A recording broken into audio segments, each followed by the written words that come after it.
Respected SHO साहब का धन्यवाद करता हूं कि आज का जो इस समय उधर से इलेक्शन का दौर चलने वाला है, उधर से मंडियों में गेहूं की आवक आ रही है, तो फिर भी जीरी की आवक आ रही है, तो फिर भी इतना एक बिजी शेड्यूल में से अपना टाइम रिस्पेक्टेड सर ने निकाला। हमारी काफी सारी एक्टिविटीज भी रिस्पेक्टेड एसएचओ साहब यहाँ कवर करवाने वाले हैं। नंबर एक तो हमारे स्कूल में एक एक्टिविटी चलती है कि एक रिस्पेक्टेड ऑफिसर को हम बुलाते हैं और उनकी लीडरशिप क्वालिटीज से बच्चों को सिखाते हैं। एक रोल मॉडल के रूप में रिस्पेक्टेड एसएचओ साहब हमारे बीच में हैं और शायद यदि मैं इनकी क्वालिटीज के बारे में गिनाऊं तो सूर्य को दीपक दिखाने के बराबर है, क्योंकि पूरा एरिया क्राइम की रिडक्शन में या वैसे सोशल वर्क के रूप में हमारा जो निसिंग पुलिस स्टेशन है वो भी नंबर 1 पे आया है।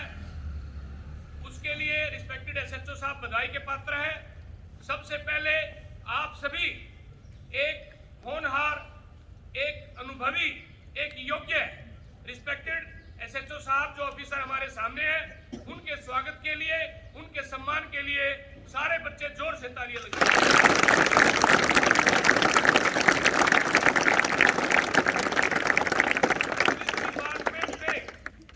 मान लो आप लोग भी आगे आने वाले भविष्य हो, आप में से भी जब पुलिस ऑफिसर कोई लगेगा तो ये अपने बच्चों की तरफ ध्यान न करके एक सोसाइटी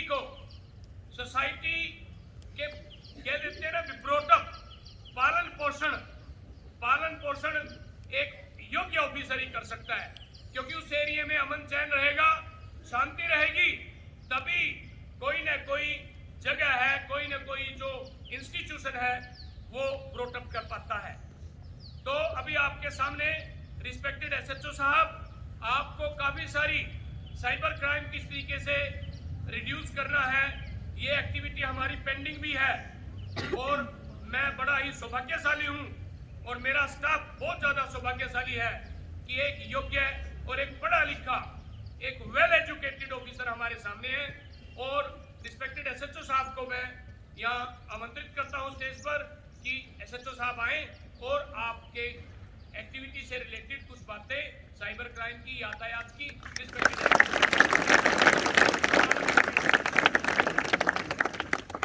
धन्यवाद सर। रिस्पेक्टेड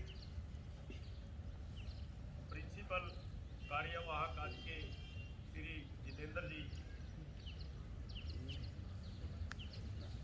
डॉक्टर सूरज जी, टीचर साहबान, प्यारे बच्चों, मैं सर का बड़ा आभारी हूँ आपके स्टाफ का। मेरी आवाज आ रही है ना? yes, बड़ा आभारी हूँ जिन्होंने आपके बहुमूल्य पढ़ाई के समय में से मेरे लिए टाइम दिया है। तो आज मैं काफ़ी आपको वैल्यूएबल बातें बताऊंगा जो आपके भविष्य में भी काम आने वाली है और जो डेली रूटीन में भी हम देखते हैं। सबसे पहले बात करता हूं मैं कि भारत का सर्वोच्च कानून क्या है। जो बच्चा बताएगा 100 रुपये इनाम है। खड़ा हो सर। हाँ बताओ शाबाश। भारत का सर्वोच्च कानून क्या है?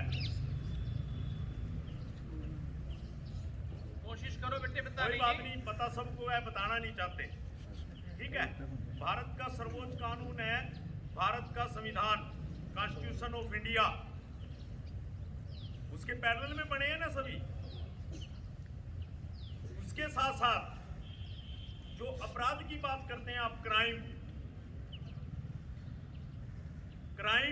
को कंट्रोल करने के लिए कॉन्स्टिट्यूशन ऑफ इंडिया में आईपीसी बनी है, इंडियन पैनल कोड, भारतीय दंड संहिता। ये 1860 में बनी थी। लॉर्ड मैकाले होते थे अंग्रेजी शासक, उन्होंने बनाया था इसको। 1862 में लागू हुई है।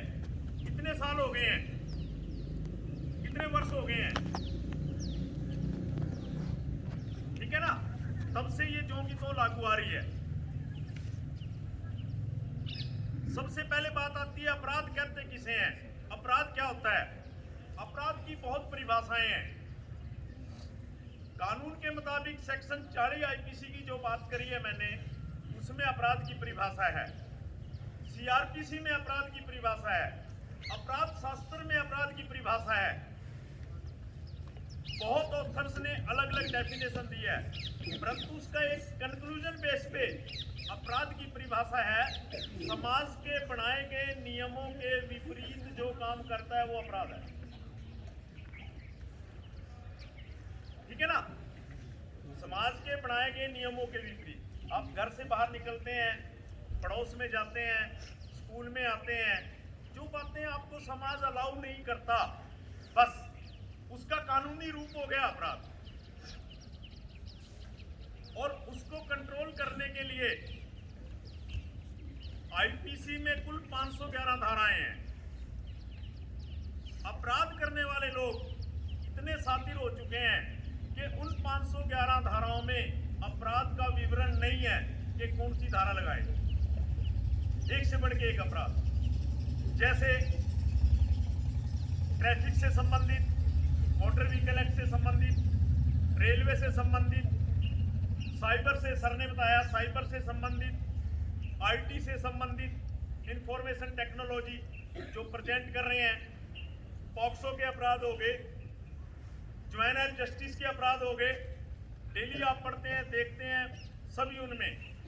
इनके लिए आप देखते हैं कि सोशल स्टडी के बच्चे भी आप में 2/3 मेजोरिटी से हमारी सरकार कानून बनाती है। विधान पालिका, न्यायपालिका, कार्यपालिका, ज्यादा गहराई में मैं नहीं जाता उसमें, तो वो कानून बनाती है 2/3 मेजोरिटी से।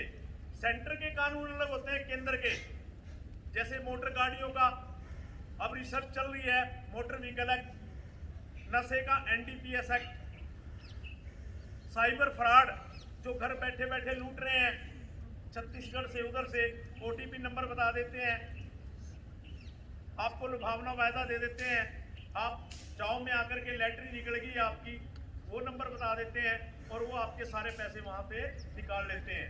वो साइबर है, आईटी एक्ट है। इसके लिए अमेंडमेंट होती रहती है, जैसे कानून पढ़ता है वैसे। तो उसके बाद आप जैसे ही आप, सर ने बताया मेरे को भाई मैं कुछ ट्रैफिक का, साइबर का और इनका बताऊंगा, तो हमारा आज का जो टॉपिक है मोटर व्हीकल एक्ट में है, मोटर गाड़ी अधिनियम।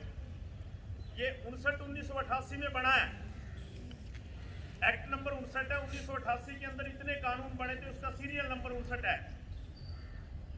आप सोचते होंगे बच्चे बोर तो नहीं हो रहे बेटा, नाश्ता करके आए हैं ना सभी? हैं? ठीक है। तो आप सोचते हैं कि गाड़ियां इंडिया में 1988 में आई हैं, बट ऐसा नहीं है। इसकी बैकग्राउंड में मैं जाता हूं। भारत में सबसे पहले 1914 के अंदर मोटर व्हीकल एक्ट बना था। 1914 में, 1914 में गाड़ियों की तादाद बढ़ती चली गई, दुर्घटनाएं बढ़ती चली गई। इसमें संशोधन हुआ 1939 में। उस टाइम आजाद नहीं थे हम, सॉवरेनिटी नहीं थी हमारी, प्रभुसत्ता हमारे पास नहीं थी। राज्य बनने के लिए 4 चीजों की आवश्यकता होती है, आप सबको पता है, उसमें ज्यादा फिर मैं डिटेल में चला जाता हूँ। तो प्रभुसत्ता, इंडिपेंडेंट डिसीजन लेने की पावर हमारे को नहीं थी। 1939 में फिर अमेंडमेंट हुई है 1988 में। आज का जो मोटर व्हीकल एक्ट है वो 1988 का है। बट 1988 के मोटर व्हीकल एक्ट के बाद भी आप कितनी दुर्घटनाएं देख रहे हैं आमतौर पे।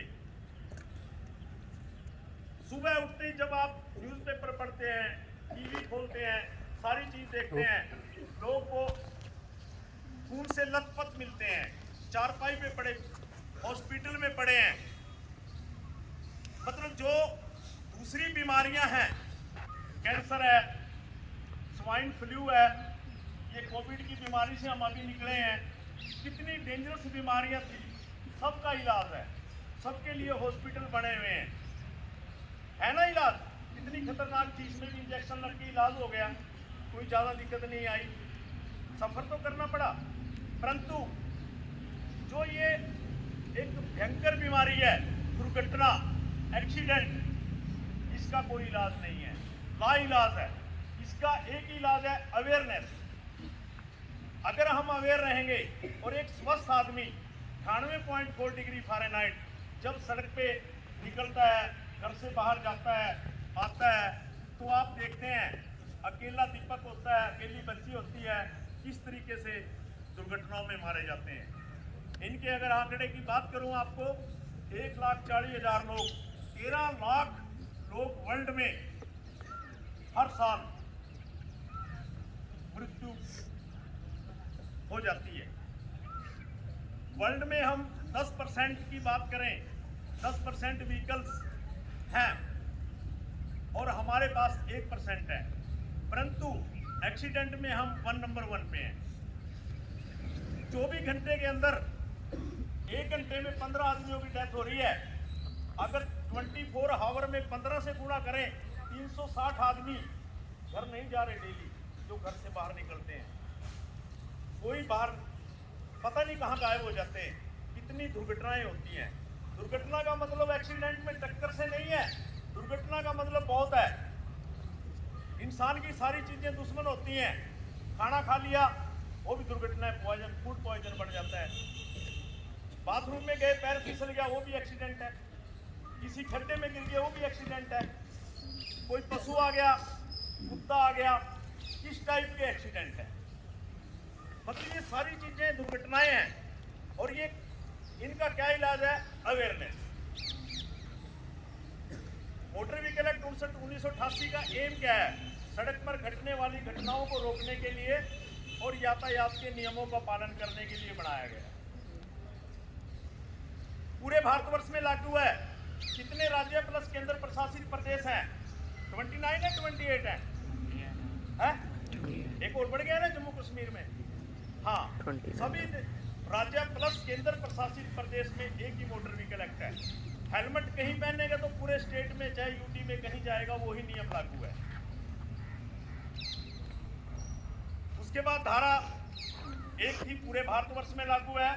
धारा 2 सेक्शंस के मुताबिक चलते हैं ये। धारा 2 में परिभाषाएं हैं। यातायात कहते किसे हैं? जहां से हमारा शुरू होता है, ट्रैफिक क्या है, व्हाट इज ट्रैफिक। फिर वही बात है, पहले क्वेश्चन की बात रिपीट कर रहा था मैं। कोई बच्चा बताता है, फिर ही नाम है आपका, बताओ ट्रैफिक किसे कहते हैं? सब बच्चों के जुबान पे है, ट्रैफिक में जा रहे हैं, बैठ रहे हैं, ये है, इतनी रफ हो गया, ये रूटीन में मतलब सारी चीजें आती हैं। बताओ, अपने सिलेबस से बाहर नहीं जाते आप, ना देखते। सार्वजनिक स्थान पे जो आमदो रफत है, उर्दू का लफ्ज है, आवागमन जिसको कह देते हैं, जिसमें पैदल चलने वाला यात्री भी शामिल है, वो ट्रैफिक है। हम ट्रैफिक व्हीकल्स को मान रहे हैं, बट लॉ जो कहता है अगर हम सड़क पे चल रहे हैं, पब्लिक प्लेस पे, हम भी ट्रैफिक में शामिल हैं, यातायात में शामिल हैं। आज के बाद अगर आपने इतनी बात कहन में डाल ली, भाई हम सड़क पे जा रहे हैं, स्कूल में जा रहे हैं, हम ट्रैफिक में हैं, जो हमारी दुर्घटनाओं की रेशो बढ़ रही है, उनमें फर्क जरूर पड़ेगा, स्टेबिलिटी जरूर आएगी, इसी को बताएंगे। तो यातायात कहते हैं आवागमन। आज से आपने, हम भी ट्रैफिक में शामिल हैं। हल्के वाहन कौन से होते हैं, भारी वाहन कौन से होते हैं? Light vehicle. बताओ, अब नाम के आधार पे बताएंगे आप, मैं आपका आंसर भी सोच लेता हूँ। भाई आप नाम के बताएंगे, मोटरसाइकिल, कार, स्कूटर, निक्की, फलां, ये सारी चीजें बताएंगे, बट ये नाम के आधार पे नहीं होती। व्हीकल की 3 श्रेणियां हैं, हल्की गाड़ियां, मीडियम गाड़ियां, भारी गाड़ियां। हल्की गाड़ियां, जिन गाड़ियों का वजन 6,000 किलोग्राम से कम है, हल्की गाड़ियां।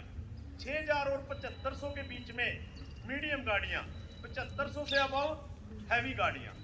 3 प्रकार की गाड़ियों की श्रेणी है। ये आरसी के ऊपर इनका लिखा होता है, बेकायदा वेट लिखा होता है, कितने टन की है, कितनी है, कितने किलोग्राम की है, तो उससे काउंट किया जा सकता है। ड्राइविंग लाइसेंस क्या होता है, आरसी क्या होती है, परमिट क्या होता है, ये पूरी जो डेफिनेशन सेक्शन 2। सेक्शन 3 है, बिना ड्राइविंग लाइसेंस के कोई मोटर भी गाड़ी नहीं चलाएगा।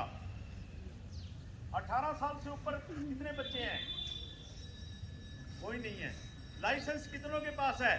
18 से पहले बढ़ता ही नहीं। व्हीकल कितनों को चलाना आता है? गाड़ी, मोटरसाइकिल, कार, स्कूटर, कोई भी। हाथ खड़ा करें। वेरी गुड, बहुत बढ़िया। ये शर्माने वाली बात नहीं है, ये जरूर है, नेसेसिटी है, आवश्यकता है चलाने के लिए। Keep silence. लेकिन बोलने के लिए ठीक है, शाबाश। अब कितने बच्चों को चलाना आता है? देखो, बहुत अच्छी बात है, परंतु ये एलिजिबल नहीं है। घर में कोई बीमारी, प्रॉब्लम, कहीं समस्या आ जाती है, इनकी हेल्प ली जा सकती है, परंतु इसका नाजायज होता है, गलत होता है, जिससे दुर्घटनाएं बढ़ती हैं। सेक्शन 3 में बिना ड्राइविंग लाइसेंस के मोटर गाड़ी नहीं चलाएंगे। अगर चलाएंगे, अंडर एज चलाएगा तो 2 धारा लगती हैं, सेक्शन 3 और 4,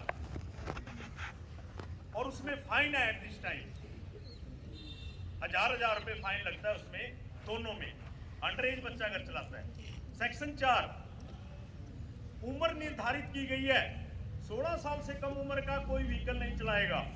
16 और 18 के बीच में लाइसेंस बनवा करके बिना गियर की गाड़ी चलाई जा सकती है, लूना, मोपेड, विकी वगैरह। 18 से कम कोई गाड़ी नहीं चलाएगा, ना लाइसेंस बनेगा उसका। 20 से कम हैवी व्हीकल नहीं चलाएगा। अलग अलग कैटेगरी है इसकी। व्हीकल के लिए, लाइसेंस के लिए आपकी एक एडिशनल क्वालिफिकेशन है, अतिरिक्त, जो टेक्निकल उसमें आती है। किसी भी गाड़ी में, किसी ऑफिसर की गाड़ी